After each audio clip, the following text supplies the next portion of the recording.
Kami putarkan kembali. Tadi ada beberapa keterangan para ahli yang sudah disampaikan dalam persidangan sengketa perselisihan hasil pemilihan umum 2024 di MK yang diajukan oleh kubu 03 sebagai pemohon.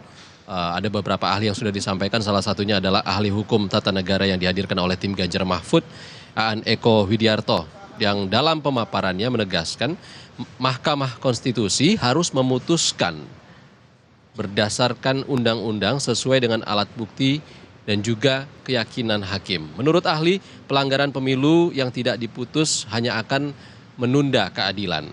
Ahli juga mengingatkan sumpah hakim Mahkamah Konstitusi yang harus memegang teguh Undang-Undang Dasar dan menjalankan peraturan perundangan menurut Undang-Undang Dasar. Dengan demikian maka seharusnya lah menurut penalaran hukum yang wajar, kita kembali ke frasa wewenang sesuai ketentuan Undang-Undang Dasar 1945. Pertama, pelanggaran pemilu yang belum, tidak dapat atau tidak ingin diselesaikan oleh penyelenggara pemilu dan tidak diputus oleh Mahkamah Konstitusi, maka hanya akan menunda keadilan yang akibatnya justice delay, justice denied. Yang kedua, Mahkamah adalah pengawal konstitusi. Mahkamah Konstitusi memutus perkara berdasarkan undang-undang sesuai dengan alat bukti dan keyakinan hakim. Mahkamah tidak boleh membiarkan aturan prosedural memasung dan mengesampingkan keadilan substantif. Bila hanya memutus hasil, maka peserta pemilu yang melakukan pelanggaran yang seberat-beratnya dan menang tidak akan dihukum. Ini bertentangan dengan azas nullus commodum capere potes de injuria sua propria. Tidak boleh seseorang diuntungkan oleh pelanggaran yang dia buat dan tidak boleh seseorang dirugikan oleh pelanggaran yang dibuat oleh orang lain. Dan yang paling dalam adalah sumpah hakim Mahkamah Konstitusi. Dalam sumpah hakim ini, 2 kali Undang-Undang Dasar ditautkan. Yang pertama adalah memegang teguh Undang-Undang Dasar. Dan yang kedua, ketika menjalankan segala peraturan perundang-undangan dengan seluruh-seluruhnya, masih ada frasa menurut Undang-Undang Dasar. Sumpah ini kalau kita lihat berbeda dengan sumpah presiden sekalipun. Presiden dalam sumpahnya hanya disebutkan menjalankan segala undang-undang dan peraturannya dengan seluruh-seluruhnya. Tidak ada frasa sesuai atau menurut Undang-Undang Dasar. Oh ya pasti lebih banyak yang 1000. Tetapi ya MK ini adalah the guardian of constitution, penjaga konstitusi dan penjaga Pancasila. Pancasila apa? Di dalam sila kelimanya adalah keadilan bagi seluruh rakyat Indonesia.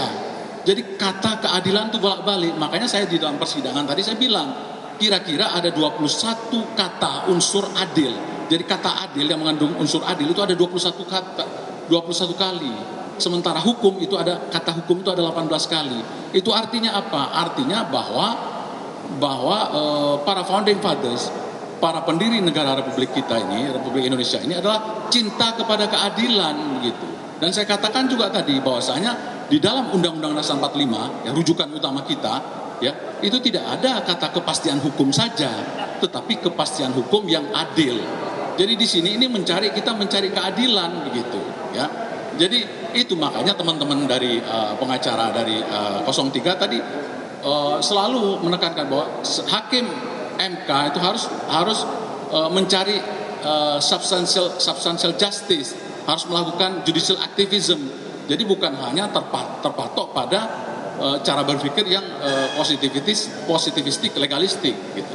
Nah ini yang ingin saya sampaikan, dan sekali lagi saya terima kasih kepada kawan-kawan semua karena saya diberikan hak juga untuk untuk menjawab, menjelaskan, karena saya tidak ingin bangsa ini dibangun dengan kebohongan-kebohongan. Bangsa ini dibangun dengan ketidakjujuran, ya. Jadi kita harus menuju ke arah sana. Kalau kita lihat misalnya di dalam pembukaan Undang-Undang 45 itu ada kata-kata maka sampailah kepada saat yang berbahagia.